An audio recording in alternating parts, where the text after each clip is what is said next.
A paz de Deus, nosso Pai, e de nosso Senhor Jesus Cristo.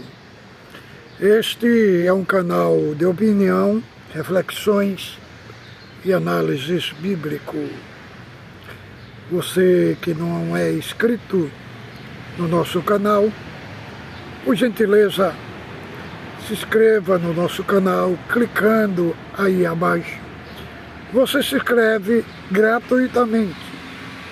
Nossa missão aqui na plataforma do YouTube, irmão, é uma missão gratuita.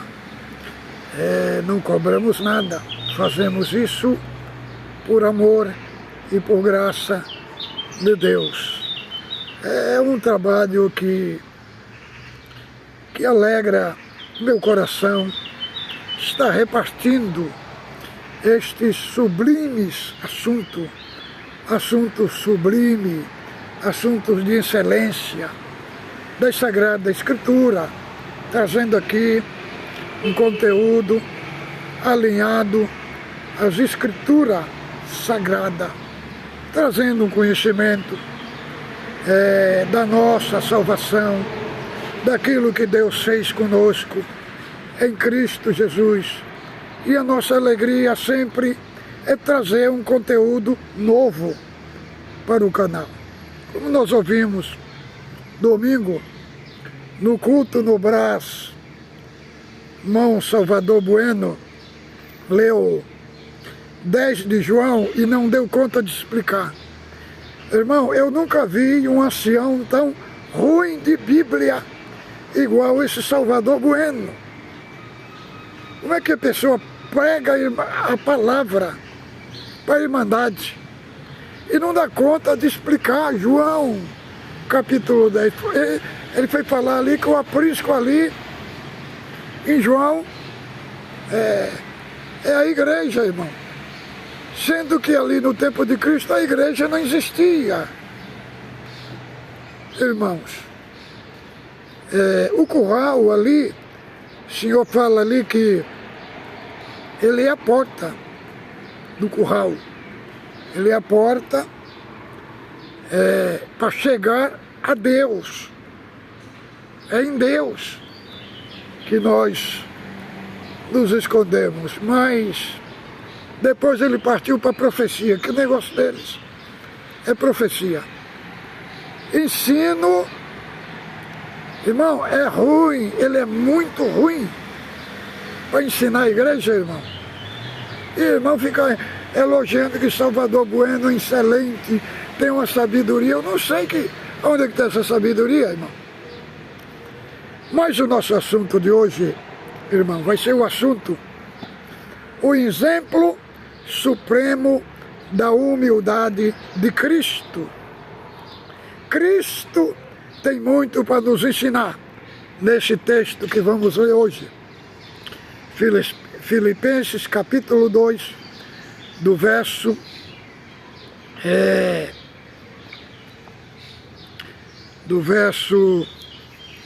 3 ao 11. Lemos aqui: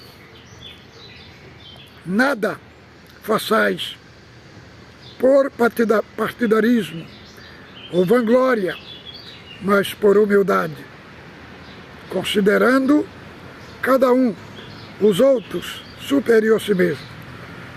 Não tenha cada um em vista o que é propriamente seu, senão também cada qual o que é dos outros.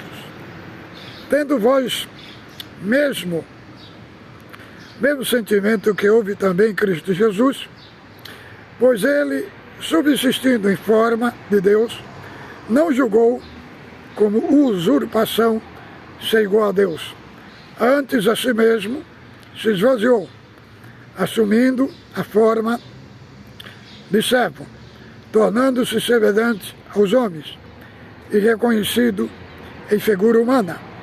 E a si mesmo se humilhou, tornando-se obediente até a morte e morte de cruz, pelo qual também Deus o exaltou sobremaneira e lhe deu o nome que está acima de todo nome, para que ao nome de Jesus se dobre todos os joelhos no céu, debaixo da terra, toda língua confesse que Jesus Cristo é o Senhor, para a glória de Deus Pai.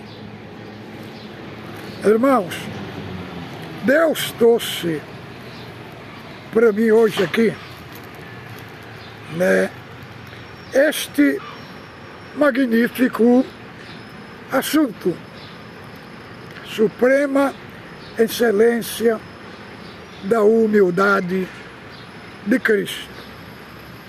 Aqui nós estamos lendo a epístola aos Filipenses. Irmãos, nós lemos no capítulo 16 de Atos dos Apóstolos que Paulo, ele ouviu de noite um varão da Macedônia: passa e nos ajuda. E eles iam para Bitínia, e o Espírito de Cristo o proibiu. E aí eles foram para a Ásia, né?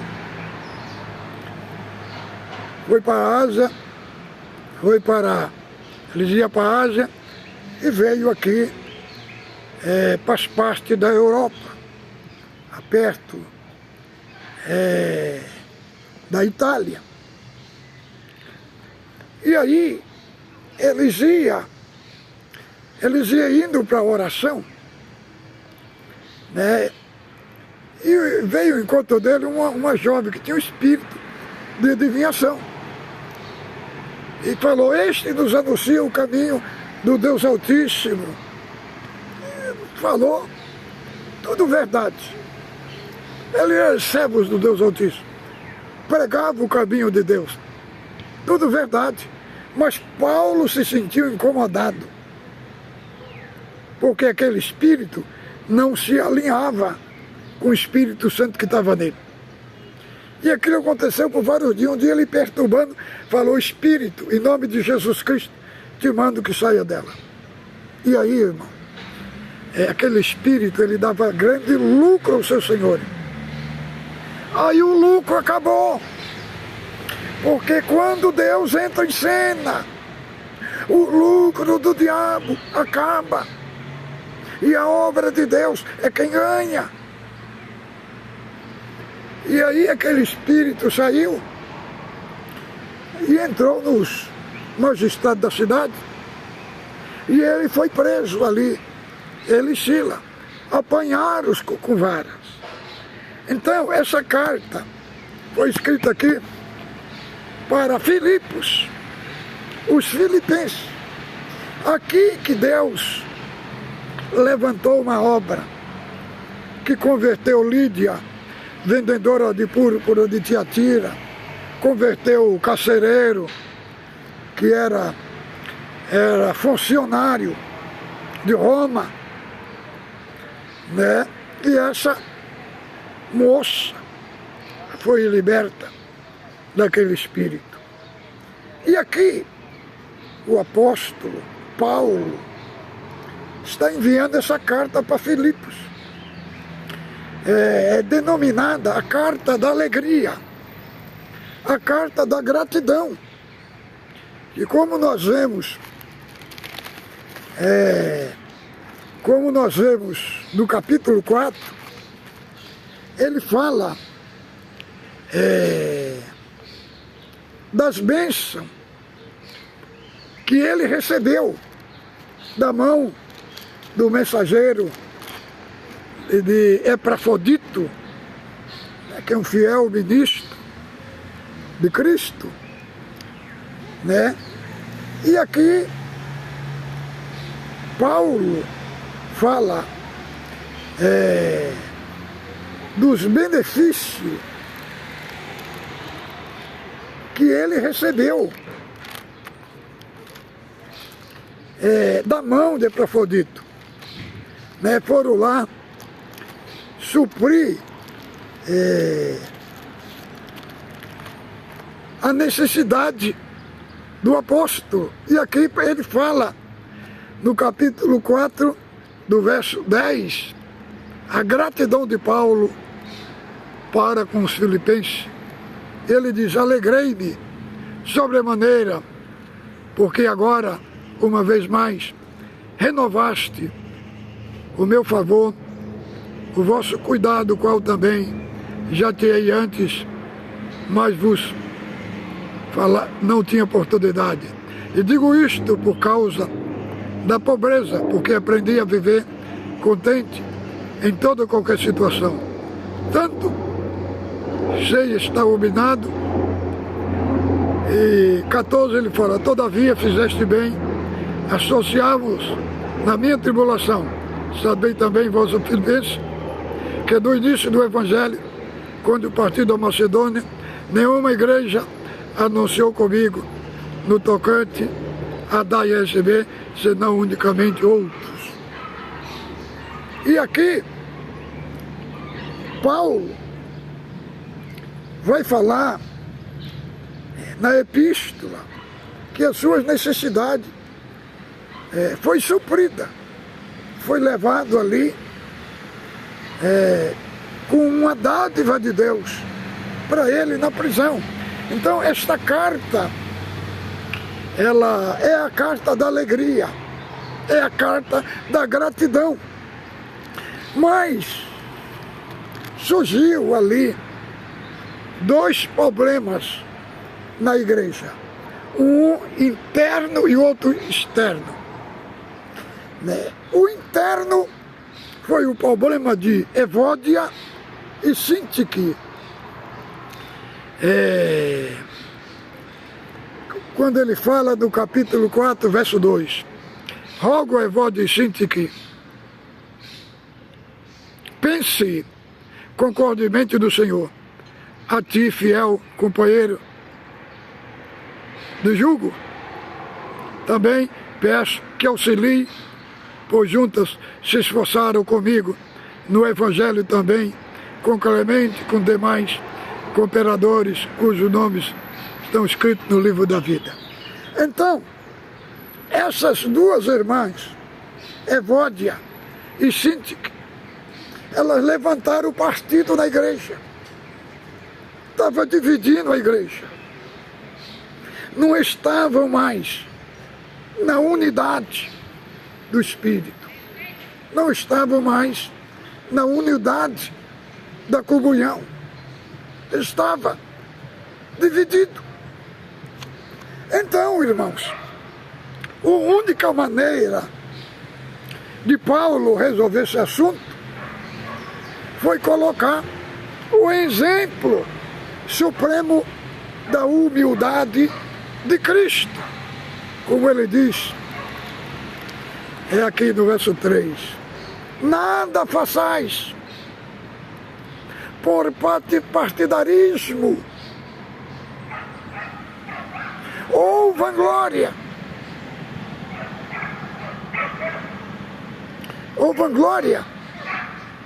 mas por humildade, cada um considerando cada um os outros superior a si mesmo.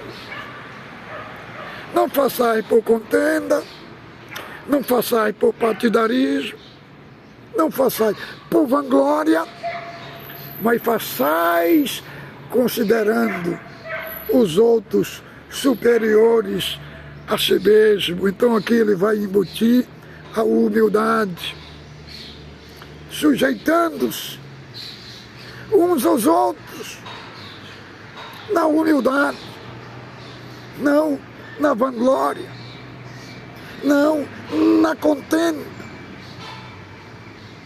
mas, como ele diz, nada façais por partidarismo ou por vanglória, mas por humildade, considerando os outros superiores a si mesmo.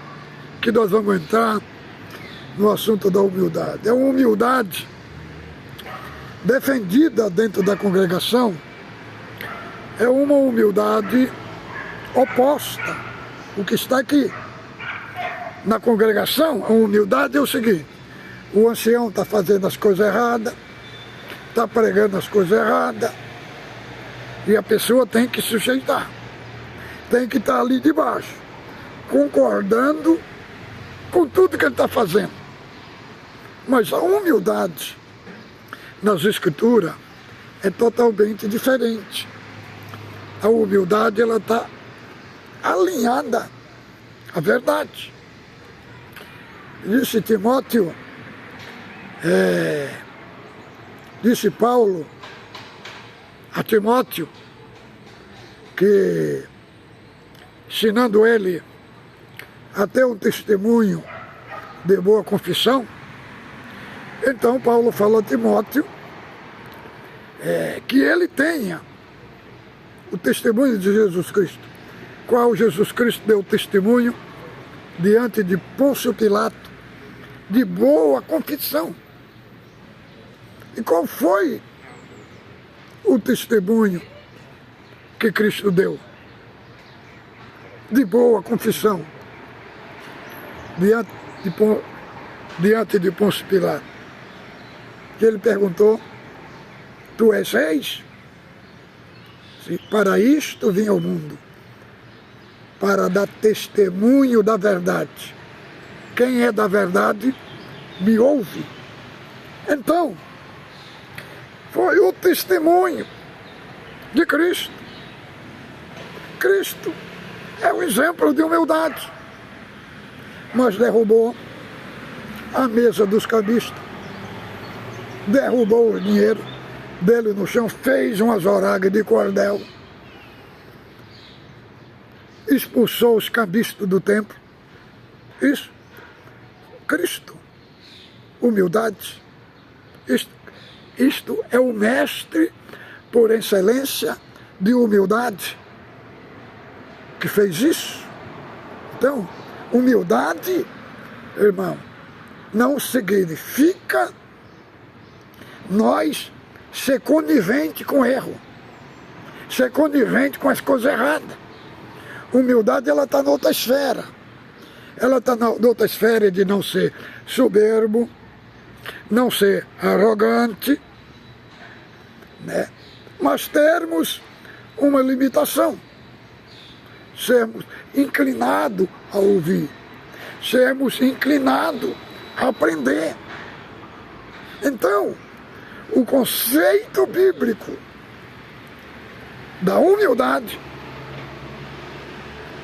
não encaixa na humildade pregado pelos anciãos na congregação. Humildade na congregação é beijar o pé do ancião. Tudo que o ancião fala, amém. Tudo que o ancião fala, amém. Vendo que o negócio está totalmente contrário. Aí, irmão, não é humildade. Aí é bobagem, é burrice, é idiotice.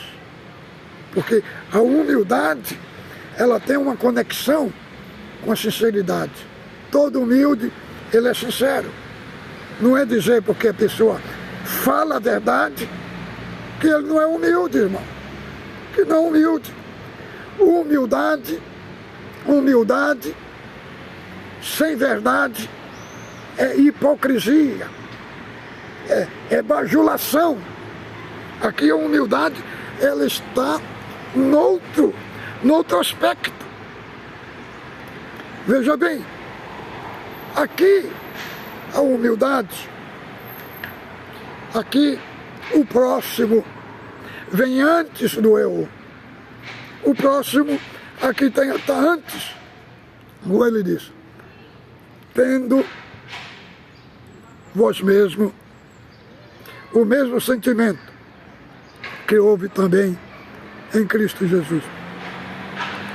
Pois ele, sendo em forma de Deus, não julgou como usurpação ser igual a Deus. Então, aqui, a expressão aqui não é que ele deixou de ser Deus. Ele não julgou com usurpação ser igual a Deus. Por quê? Porque aqui ele tomou uma nova posição no tempo. Como? Qual foi a nossa nova posição? Porque ele aqui, ele recebeu a humanidade. A humanidade se fez homem, 100% Deus e 100% homem. Desceu, irmão, tomou um corpo de carne, tomou uma nova posição. Aqui, ele abriu mão, foi das prioridades. Ele abriu mão aqui, foi das prerrogativas de não ser glorificado como Deus. Ele abriu mão. É igual a pessoa, o dono do supermercado, ele é dono do supermercado, mas ele resolve ser ajudante do supermercado. Uma hora ali, para descarregar o caminhão, né, para colocar mercadoria nas prateleiras, ele está ali como um ajudante. Não significa que ele está sendo ajudante, não significa que ele deixou de ser dono. Não, ele é o mesmo dono. Então é isso, Cristo tomou uma nova posição, ele não deixou de ser Deus. Agora por quê, irmão? O que é que temos a aprender aqui com Cristo? Na sua descida, a vitória, a derrota do diabo não estava em Cristo se colocar por cima. Não. Que quem se coloca por cima é o soberbo, é o prepotente, é o orgulhoso. A derrota do diabo estava na descida. Tem muita coisa na nossa vida que a nossa vitória não está em querer ser o primeiro. A nossa vitória está em descer. E aqui, irmãos, nós vemos um paradoxo. Humilhação versus exaltação. Como que parece que há um conflito aqui. Como exaltação tem a ver com humilhação, tem a ver com a descida. Porque a descida, irmão, ela joga o diabo por terra. Ela derruba os paradigmas da soberba, da prepotência, do orgulho. Quando vê alguém desce, alguém se coloca por baixo, é como se fosse uma vergonha, é como se fosse uma derrota. Aí se engana, irmão. Aí está exprimindo a verdadeira identidade de um servo de Deus. Ele desceu.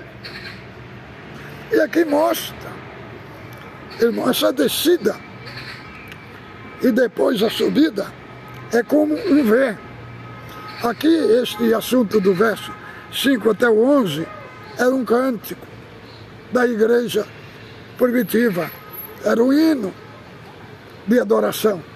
Então nós vemos um V, duas pernas.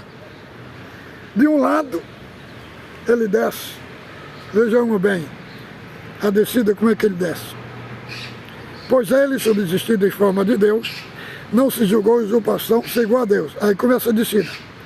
A si mesmo se esvaziou, depois assumindo a forma do servo, depois tornando-se semelhante aos homens, e depois reconhecido na figura humana, depois a si mesmo se humilhou, depois tornando-se obediente a si mesmo até a morte de Cristo. Aqui ele chegou no ápice. Agora ele vai começar a subir. É a outra perna do V. Ele vai, pelo que também Deus o exaltou soberanamente e lhe deu um nome que está acima de todo nome, pelo que ao nome de Jesus se dobre todo o joelho dos que são do céu e da terra, e toda língua confesse que o Senhor, para a glória de Deus Pai. Ele desce, irmão. Tem coisas que nós temos que descer até o ápice.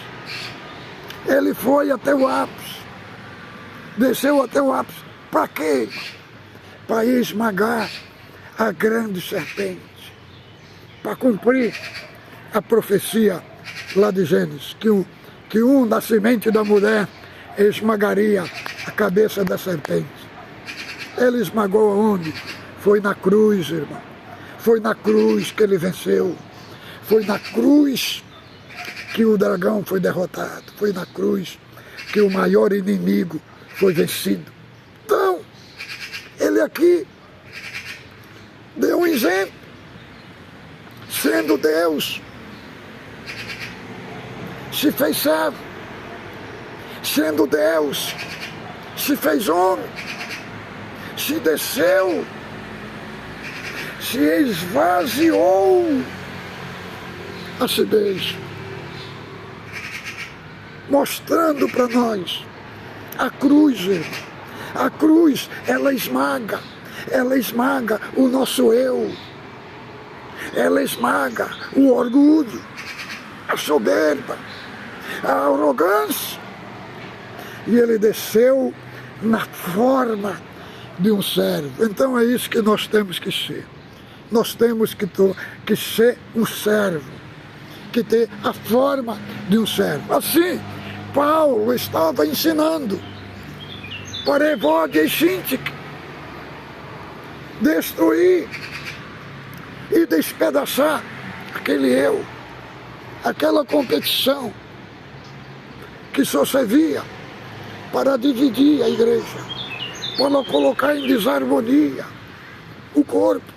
Então Paulo mostra aqui o exemplo supremo de humildade de Cristo. Ele desceu, ele se aniquilou a si mesmo, ele tomou a forma de um servo. E nós só vencemos a guerra. E nós só vencemos a batalha se tomarmos a forma de um servo. Porque nós fomos colocados para servir. O Senhor Jesus falou: qual é o maior? É o que está à mesa ou o que serve? É o que está à mesa. Eu entre vós sou como que serve. Então, irmão, essa parte da diaconia, a parte do serviço, de prestar serviço para o nosso próximo. Aqui, o próximo é colocado na frente do eu. E aqui Paulo vai dar os 4 exemplos. O exemplo de Cristo, o exemplo de Paulo, o exemplo de Timóteo e o exemplo de Epafrodito, que andou mais de 1000 quilômetros para ir a Roma suprir a necessidade de Paulo. Não dá para entrar, senão o vídeo fica muito longo, no aspecto da humildade de Paulo, da de Timóteo, da de Epafrodito. Ficaria um vídeo muito extenso. Depois nós podemos voltar e podemos construir aí este aspecto destes 4 que se viram de exemplo para a igreja de Filipe. Então, irmãos, o assunto é mais sério do que nós pensamos. Humildade não significa ser conivente. Você vê o erro e calar a boca. Não. Cristo era humilde, mas Cristo nunca calou a boca diante dos erros. Não. Ele sempre falou: eu nasci e vim ao mundo para dar testemunho da verdade. Quem é da verdade me ouve. Então, nós vemos que Cristo era humilde, mas tinha uma conexão. Humildade, sinceridade e verdade. As três andavam juntas. Porque senão, irmão, nós vamos se curvar diante do erro, diante de uma coisa que está ferindo a Deus, que está comprometendo aquilo, as coisas inegociáveis. As coisas inegociáveis, aí nós começamos a negociar. Isso aí foge do parâmetro da humildade. Não quer dizer que ser humilde é a pessoa que tem a voz mansa. Que tem a voz mansa. Paulo falou, se quereis eu vou ter com vós, com vara ou com espírito de mansidão. Ou se estiver de acordo a Deus é com espírito de mansidão. Se não tiver, eu vou ter com vós, com vara. E não significa que ir com vara significa ser ditador, ser arrogante. Não, irmãos.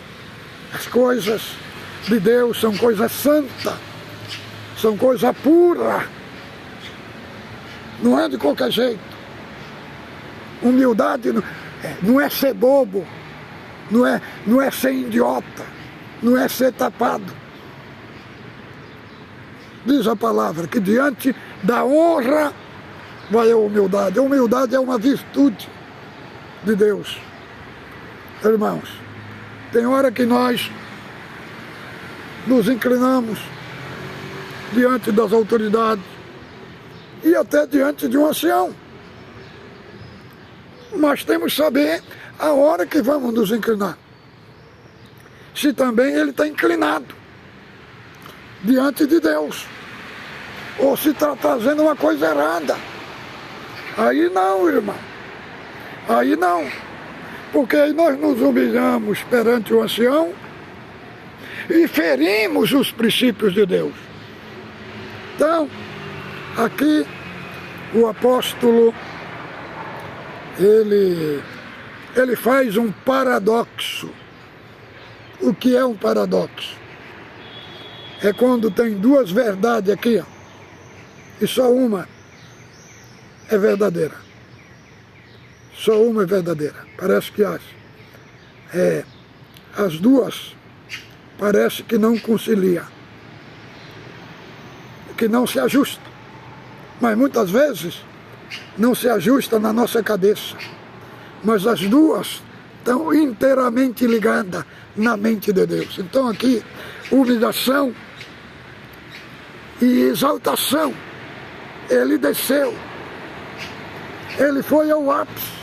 Depois que ele chegou no ápice, ele começou a subir. Então entenda. Entenda a forma de descer. Porque também a sua subida será gloriosa. Ele desceu, irmão. A sua descida, ele derrubou os principados, ele derrubou as potestades. Por isso que Paulo,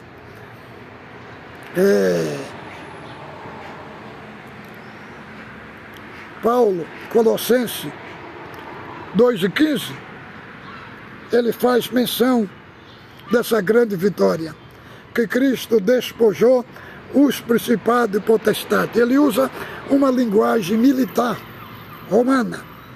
Quando os romanos venciam uma guerra, ele despia os prisioneiros e eles vinham nu e descalço, iam passando no Coliseu, iam sendo jogados flores no caminho dos vencedores. Assim é retratado a vitória esmagadora de Cristo na cruz, com uma linguagem militar, os espíritos sendo despidos das suas armas, e Cristo indo na frente, vitorioso, glorioso, e os derrotados indo atrás, acompanhando, sentindo o gosto da derrota. Não, Cristo foi vencedor, porque teve o exemplo supremo de humildade. Na humildade ele esmagou o demônio. Não sei a sua luta, não sei a sua guerra, mas põe em você a identidade de Cristo. É neste caminho aqui que você vai vencer. Você vai derrubar as artimanhas, o poder de Satanás, através da humildade. Ele desceu, mas depois ele começou a subir.